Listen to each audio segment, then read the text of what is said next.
Hay un lugar en donde la esperanza renace, donde la reconciliación permanece, donde somos más que una iglesia, somos una familia que adora, exalta, y la palabra de Dios nos llena, nos levanta, nos sana. No esperes más. Queremos conocerte y abrazarte. Estamos ubicados en 6000 Humboldt Hill Road, Eureka, CA, 95503. viernes 7 p.m. domingo 2 p.m. Somos Iglesia de Jesucristo, Restauración Ebenezer Eureka, con los pastores Rubén y Rebeca Rodríguez. Cuando empieza a construir la torre de Babel, y el que iba de líder era Nimrod. Pero esa unidad estaba en, ahora sí, valga la redundancia, estaba en una unidad de pensamientos humanos. Entonces, los pensamientos humanos vienen de la carne, vienen incluso los pensamientos humanos vienen de parte del mismo enemigo. No sé si ustedes se recuerdan cuando Jesús tenía que entregar su vida, porque Jesús lo que vino a hacer, él vino a hacer la voluntad del Padre. Por eso él dijo claramente: yo no vine a hacer mi voluntad, sino. Entonces, cuando vemos que la voluntad de Dios quiere cumplirse dentro de nuestra vida, o nosotros queremos y anhelamos hacer la voluntad de Dios, siempre van a venir pensamientos que van a ser contrarios a llegar a hacer la voluntad de Dios. Por ejemplo, en esta parte del versículo 17 de Juan 17, 22, el Señor está hablando de un tipo de gloria. Dice: la gloria que me diste yo les he dado para que sean uno, así como nosotros somos uno, yo en ellos y tú en mí, para que sean perfectos en unidad. Dice: para que el mundo conozca que tú me enviaste y que los has amado como también a mí me has amado. Esa palabra gloria, la que usted mira ahí arriba, cuando usted la traduce al griego, le aparece una palabra que se llama doxa, pero viene una palabra que también aparece abajo, que quiere decir doqueo, que significa pensar. Entonces, lo que Jesús estaba ministrando en ese momento era de que Él estaba diciendo de esta forma: la gloria que tú me diste, es decir, que Jesús le estaba diciendo al Padre: Padre, tú me diste a que yo pensara como tú piensas, y ahora yo pienso, porque esa gloria fue la que le dio. Ahora lo que yo te pido es que como yo pienso, estos piensen como yo pienso, para que piensen como tú piensas. Por eso Él le dice: Padre, yo en ti, tú en mí y yo en ellos y ellos en mí, para que seamos uno. Entonces, cuando hay unidad, nosotros podemos ver claramente de que cuando hay unidad en la iglesia, hay una fortaleza de parte de Dios. Solo para regresar al principio, por eso yo les decía que tiene la unidad en los pensamientos que tiene que haber en nosotros, solamente Dios lo va a poder encajar, pero no viene de parte de nosotros los humanos. Por eso el apóstol Pablo en Efesios 4, cuando empieza hablando, él dice que debe de haber una unidad en espíritu, pero después habla de una unidad de fe, y después termina hablando de una unidad que debe estar coordinada para poder estar unida. Es decir, que nosotros mismos como iglesia debemos de tener una buena organización y una buena coordinación para lograr metas que Dios le da al siervo que puso en este caso como ministro, como pastor delegado. Le da una visión y todo el cuerpo se une en pos de hacer algo y se logra, porque hay unidad.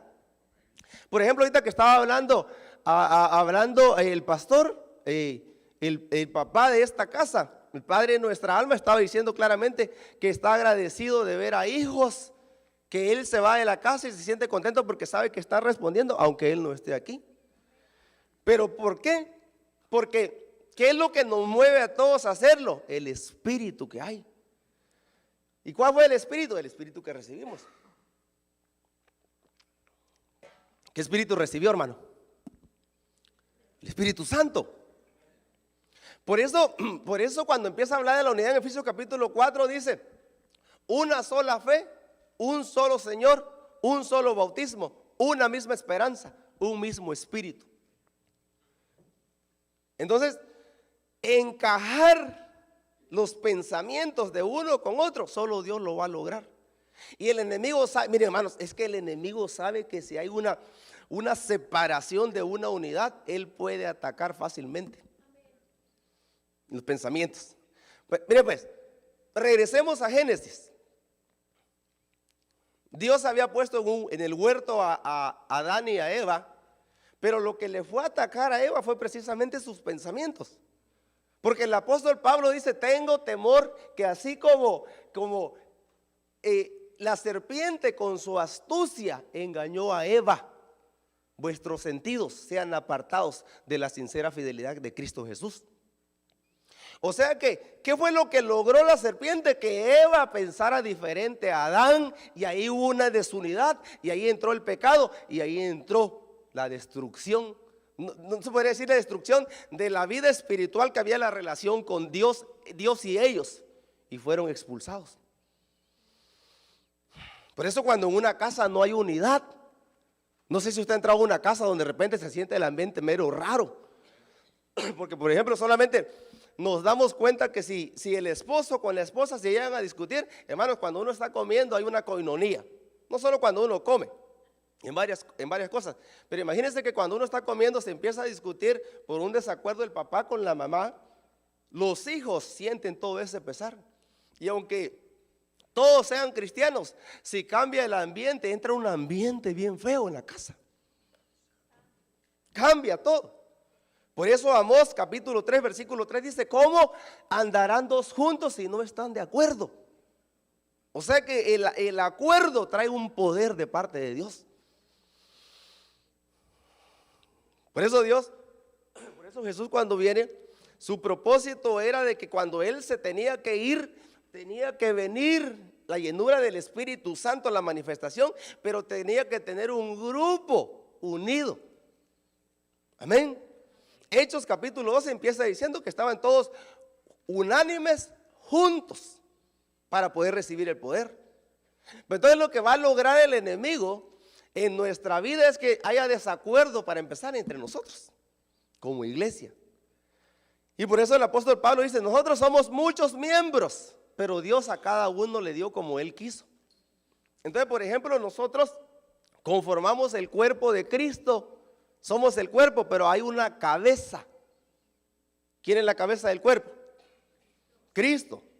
Entonces nosotros tenemos que llegar a pensar como Cristo piensa para que podamos hacer y lograr. Porque por ejemplo, si se dan cuenta ustedes, aquí dice, yo en ellos y tú en mí, para que sean perfectos en unidad y para que el mundo conozca que tú me enviaste. O sea que una iglesia unida hace impacto a nivel mundial. ¿Sí me explico? La unidad es tan importante en nuestra vida. Entonces, si vemos desde cuando Jesús viene, agarremos este cuadro, porque cada administración que recibimos de parte de Dios es una bendición para nuestra vida, como por ejemplo el bautismo, el participar de la Santa Cena,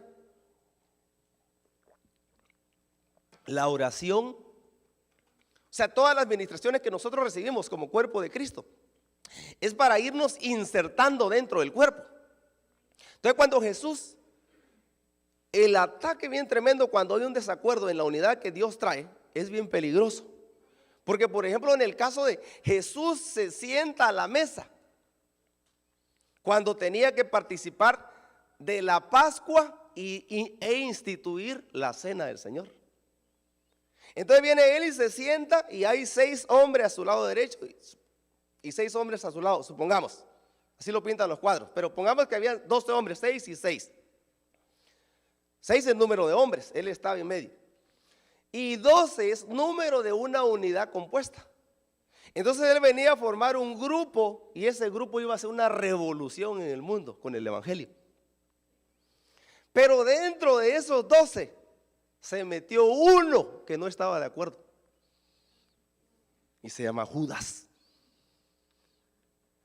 Entonces cuando Dios une algo el peligro que puede llegar a correr alguien cuando uno no está de acuerdo en lo que el cuerpo de Cristo y el pensamiento de Cristo está, el diablo puede entrar en él, lo que pasó en el caso de Judas.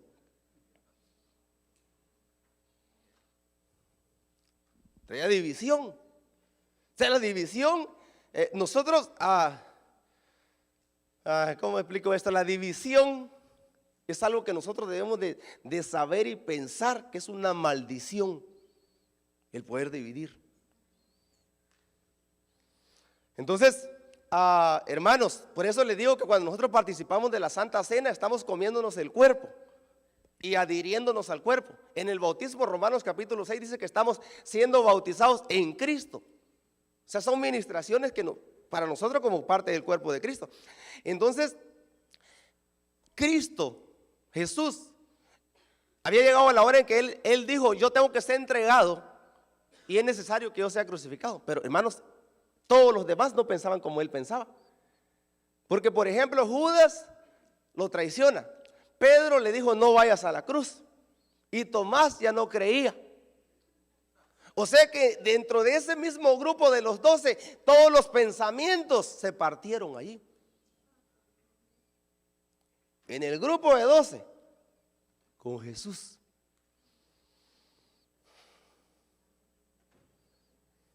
¿Cuántos sabe aquí más o menos? Bueno, no me diga.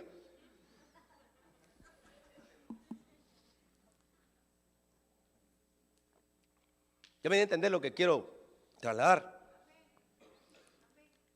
Que si no agarramos la mente de Cristo, no podemos ser parte del cuerpo de Cristo. Por eso los apóstoles, incluso Pedro y Pablo, hablan, sean de un mismo sentir, sean de un mismo sentir, sed de un mismo sentir. ¿Por qué? Porque el sentir viene de un mismo pensar. Si nosotros pensamos como Cristo piensa, vamos a sentir lo que Cristo siente y vamos a actuar como Cristo actúa. Pero no podemos sentir lo que Cristo siente si no pensamos como Él piensa.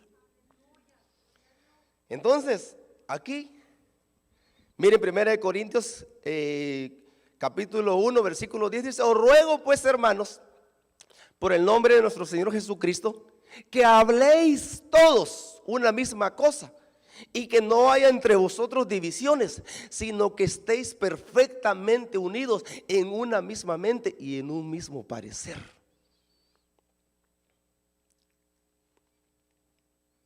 Ahí está hablando el apóstol Pablo, está diciendo que quiere que estemos perfectamente unidos, pero unidos ¿en qué?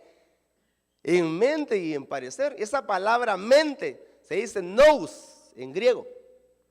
Y lo que quiere decir es, sea mente divina o humana, pensamiento, voluntad o pensar.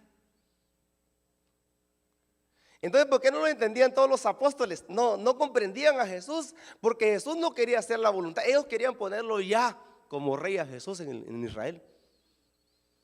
Pero Jesús no venía a eso. Él dijo, yo vengo primero a cumplir el plan y la voluntad de mi papá. O sea, todos nosotros debemos de saber que venimos con un propósito a la tierra, con un plan de parte de Dios para nuestra vida. Hacer la voluntad de Dios y no de nosotros. Pero que dentro de usted y de mí va a haber siempre una pelea para no hacer la voluntad de Dios. Y eso viene de pensamientos humanos. Por ejemplo, para empezar con Pedro, cuando Jesús le dice que iba a ir a la cruz, Pedro le dice, no, hasta la muerte voy contigo y a la cárcel voy contigo. Entonces el Señor le dice, apártate de mí, Satanás. Le digo a Satanás porque había agarrado la mente de Pedro. Le dice, porque estás pensando como los hombres. O sea que el que llega a pensar como los hombres puede venir directamente de parte del enemigo el pensamiento. ¿Se imagina, hermano, qué importante es llegar a pensar como Cristo piensa?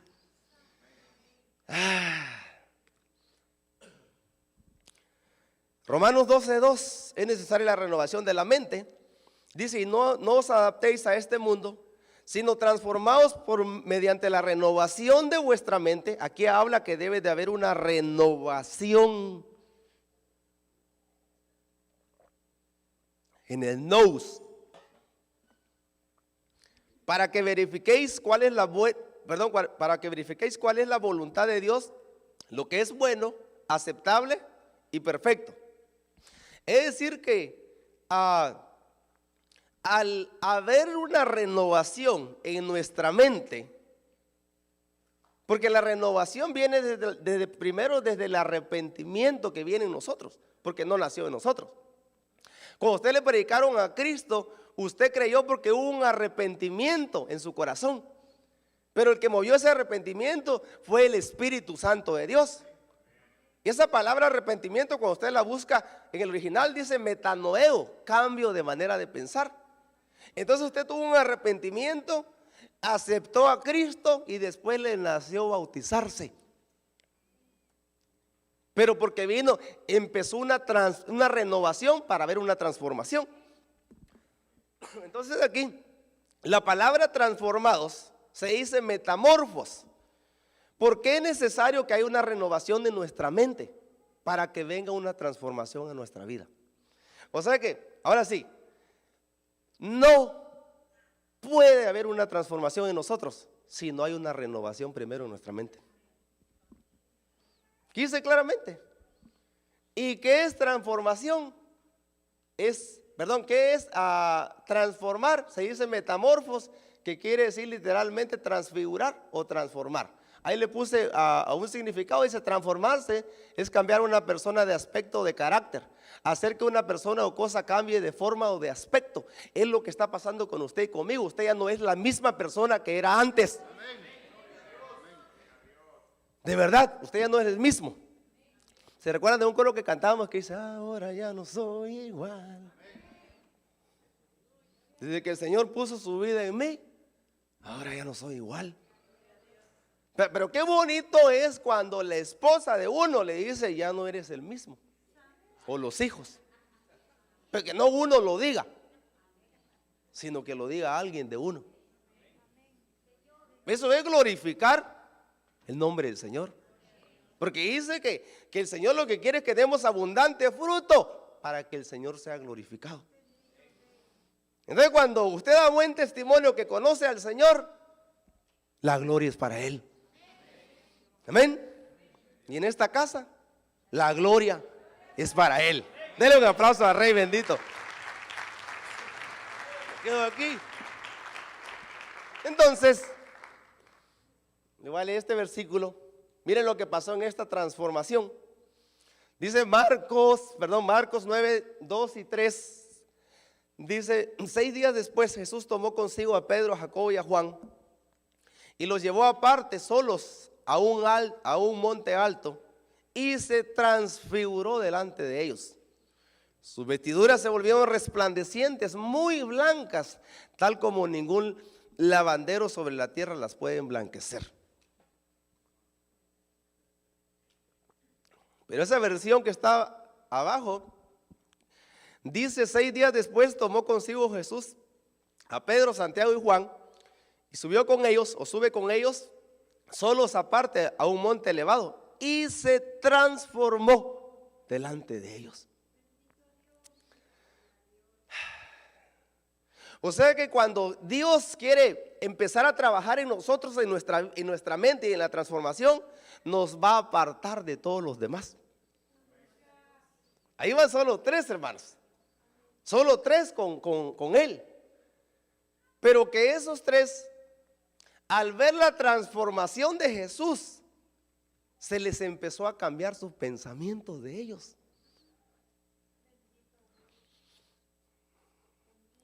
Tanto que Pedro, yo diría que los 3 entraron en el tiempo de Dios. Porque hermanos, Pedro no conocía ni a Elías ni a Moisés y él dijo quiénes eran ellos. O sea, entró en una atmósfera de tiempo kairos, ellos. O sea, ¿quién le había presentado que era Moisés y Elías si no dice la Biblia? O sea, él supo por el Espíritu y por la transformación de ver la transfiguración de Jesús, su mente se empezó a renovar, tanto que ya no quería bajar del monte. Dijo, Señor, bueno es para nosotros estar aquí. Bueno es. Hermanos, es precioso. Porque lo que estaba diciendo él: Señor, ya no queremos bajar, hagamos 3 enramadas, una para ti, una para Elías y una para Moisés, pero yo no quiero apartarme de tu presencia. Quería quedarse ahí. El que está recibiendo una renovación de la mente y una transformación no quiere apartarse de la presencia de Dios.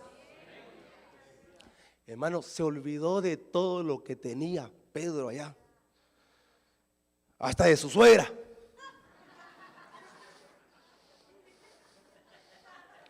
Sí, porque él se amaba a su suegra, no como otros. No lo digo por ustedes. Hermano, si él le pidió a Jesús que orara por su suegra, llevó a Jesús a su casa para que la sanara. Pero se olvidó de todo. Él dijo: ya no quiero regresar atrás. Yo quiero estar aquí contigo, Señor, porque estoy viendo que tú estás siendo transformado y yo estoy recibiendo ese cambio de mente y esa transformación también. O sea que la metamorfosis va a venir cuando seguimos al Señor, a donde Él se quiere encontrar con nosotros. Por eso, hermanos, el mundo no nos entiende. La gente dice que usted y yo estamos locos. ¿Sí o no? Hasta se quedan espantados. ¿Por qué no vamos a hacer lo que ellos hacen? Pero Jesús dijo claramente: el mundo a mí me aborrece porque yo no hago lo que ellos quieren. A nosotros nos debe importar que el Padre nos ame y el mundo no importa. No importa en el sentido de no predicarles, en eso no, sino que no importa qué piensa el mundo de usted cuando usted siempre está buscando de Dios. Usted encontró su bendición, usted encontró la casa de bendición, usted quiere estar en su casa. Bueno, y saben que Jesús en esa parte también, o sea, eran los últimos momentos que Él estaba esperando para ir a la cruz. O sea que cuando viene un tiempo de tribulación, el que está teniendo un cambio de manera de pensar, porque también Jesús la tuvo que tener, Jesús tenía su voluntad. Por eso Él dice: no viene a hacer mi voluntad sino la tuya. Pero por ejemplo, él que estaba teniendo una transformación en su mente, también una renovación en su mente y una transformación, estaba siendo ayudado por personas que no son de aquí para fortalecerlo. Porque uno de los evangelios dice de qué hablaban. Uno de los evangelios dice: y hablaban del éxodo. Y cuando usted busca la palabra éxodo, quiere decir partida, salida. O sea que cuando viene un tiempo de tribulación para nuestra vida, los que estamos siendo cambiados en nuestra manera de pensar, vienen seres vivientes. Seres vivientes y vigilantes que pueden venir a ayudarnos, a fortalecernos con palabra. Yo no sé si usted cree eso, pero yo no estoy diciendo herejía. El apóstol Pablo en Hebreos dice que estamos rodeados de una nube de testigos y que cuando subimos al monte alto estamos acompañados de espíritus de justos hechos perfectos y de ángeles. Ay, hermano, estoy glorioso. Yo no sé si está sintiendo lo que yo estoy sintiendo, pero yo estoy sintiendo que el Señor trae un cambio a nuestra mente. Lo está teniendo, pero una unidad en esta casa preciosa, una misma mente, un mismo espíritu, un mismo sentir, hermanos. Y se sabe lo que ustedes hacen de lejos. Nosotros vivimos 5 horas, aproximadamente 5 horas y media de aquí. Cuando ustedes hacen algo, se saben hasta lo lejos.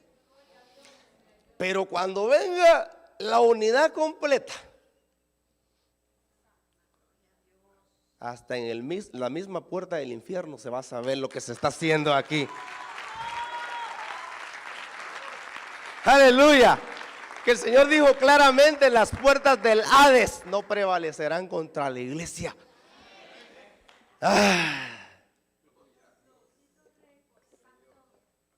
Tenemos que pensar como Cristo piensa.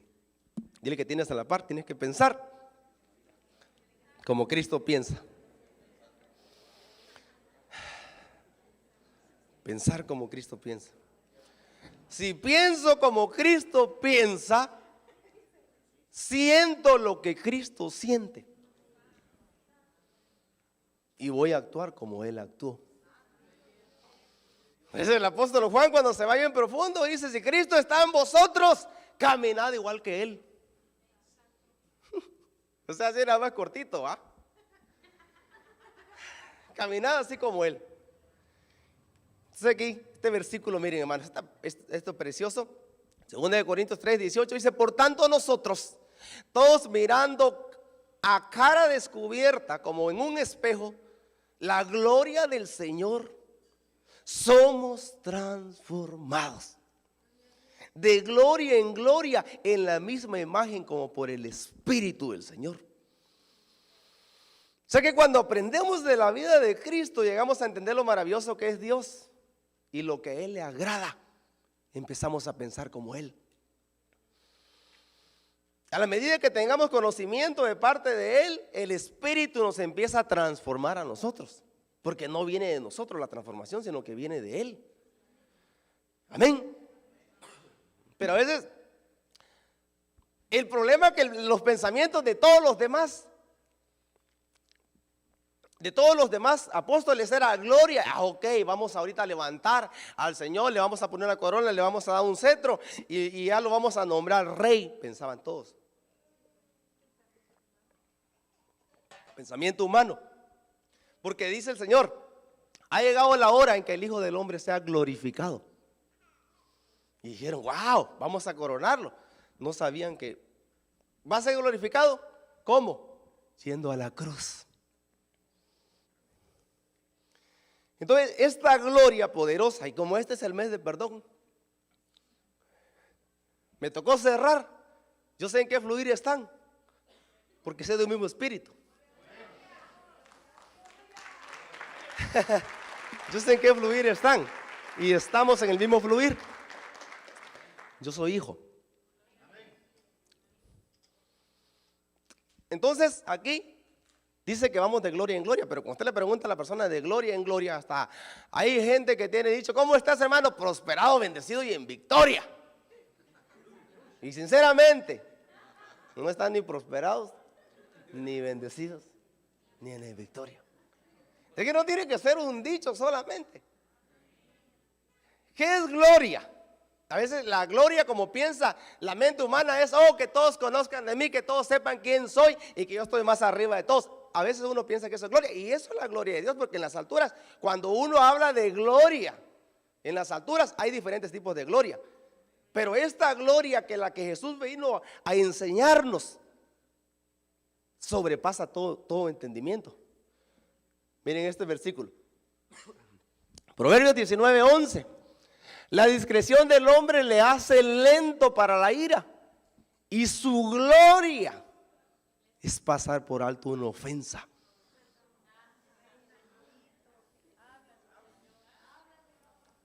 Si aquí hay alguien que va a terminar el mes de perdón y no ha podido perdonar y quiere que Dios le dé gloria, porque esa es la gloria, su gloria es pasar por alto una ofensa. Y esa es la gloria que él venía a mostrar, porque todos se iban a ir contra él para matarlos. Y Pedro decía, déjamelos a mí, sacó la espada. Y Pedro sintió coraje y quizá odio contra ellos, pero Jesús le dijo, hey, momento, si a mí me van a matar y yo los voy a perdonar. Qué terrible es cuando alguien se sintió ofendido por alguien y no puede perdonar.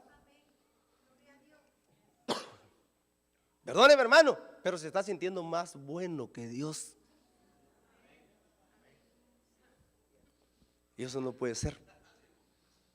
Porque si Dios, que es bueno y perfecto, y nosotros le hemos ofendido un montón de veces y un montón de veces nos ha perdonado, ¿quiénes seríamos nosotros para no poder perdonar? Hay hijos que tienen rencor en contra del papá porque se peleó el papá con la mamá de hace años y porque algo le hizo el papá a la mamá. ella o él no puede mirar al papá, ese no es su problema, ese es asunto de ellos. Se tiene que perdonarlo y bendecirlo, porque de esa forma Dios lo va a bendecir a usted. Ese no es su problema, el rollo es su papá con su mamá, ellos se tienen que arreglar. Pero a veces uno se agarra a problemas ajenos. Y hoy vamos a ministrar el perdón y la unidad en esta casa. Denle un aplauso al Rey, hermano.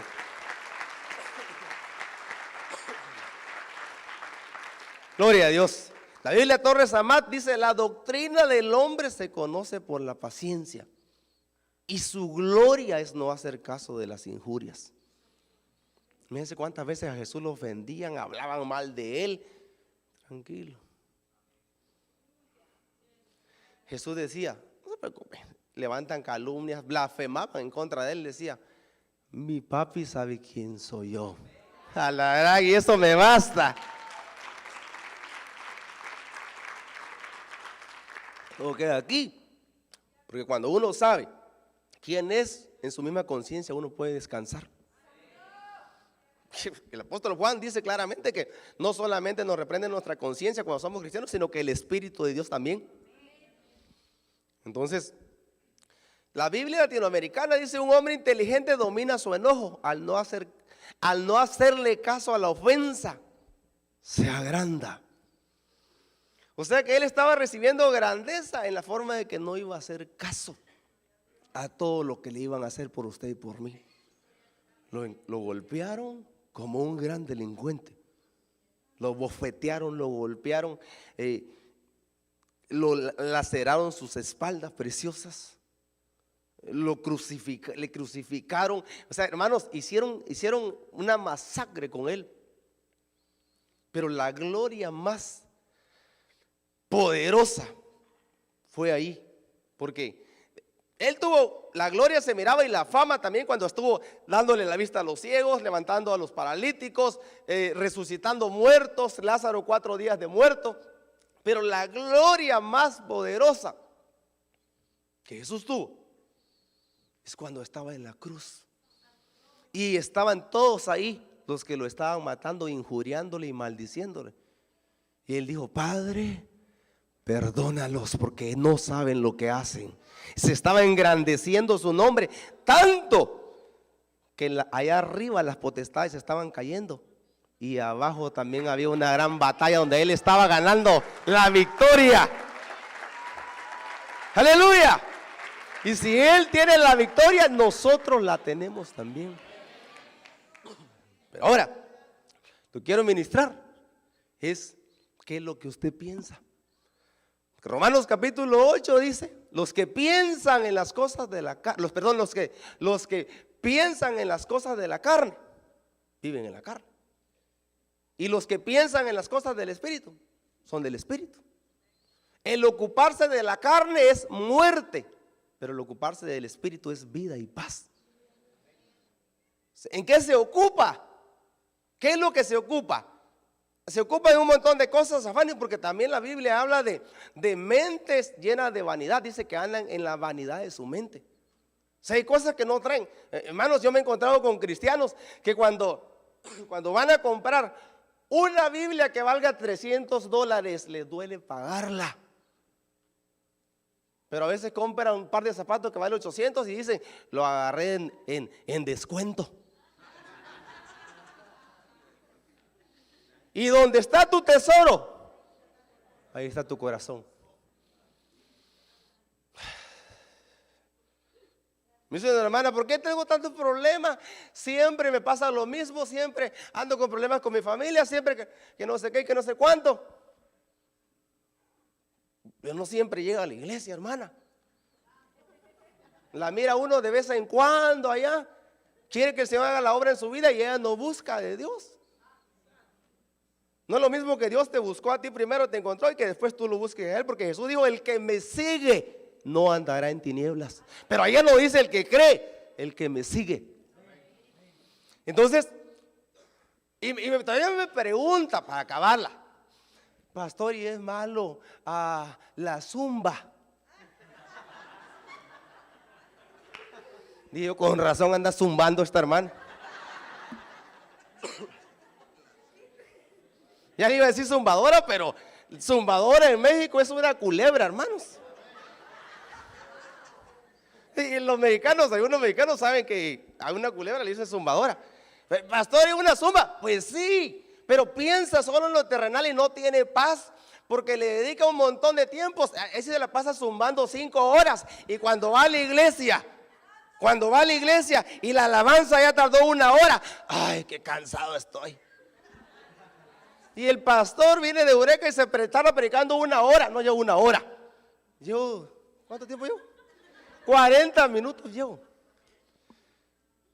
Ya voy a terminar.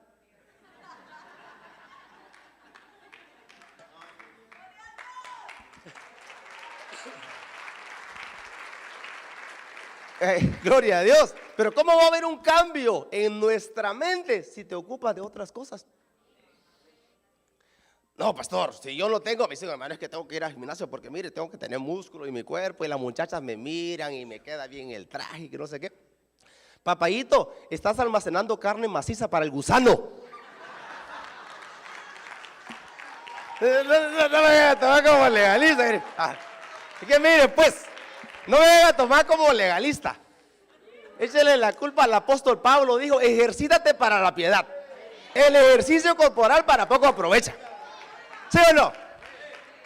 Pero, hermano, la gente que se la pasa 5 o 10 horas mirando novelas. Su pastora es la señorita Laura. Y cuando lo pasen allá, sí.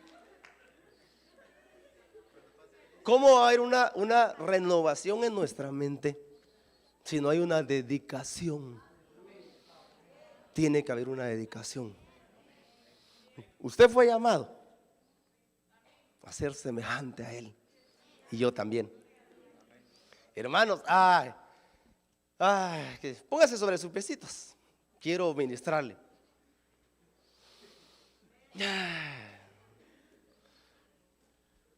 ¿Quieres verdaderamente un cambio en tu vida? Tienes que pensar como Cristo piensa. Solo le quiero ministrar eso así paradito. Si no ha perdonado, hoy Dios te está diciendo que extiendas perdón. Si vosotros no perdonáis a los hombres sus ofensas, tampoco vuestro Padre os perdonará. Delicado.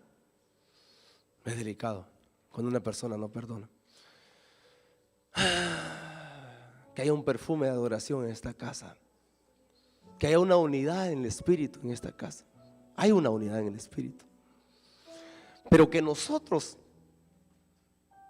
como miembros del cuerpo de Cristo, vayamos siendo insertados para tener un crecimiento en esta casa. Esta es una presencia de Dios. Esta es una presencia rica de Dios. Hay una presencia de bendición. Tú que le has estado pidiendo al Señor, Señor, cambia mi mente. El Señor te dice, yo voy a transformar tu mente. Yo voy a transformar tu mente.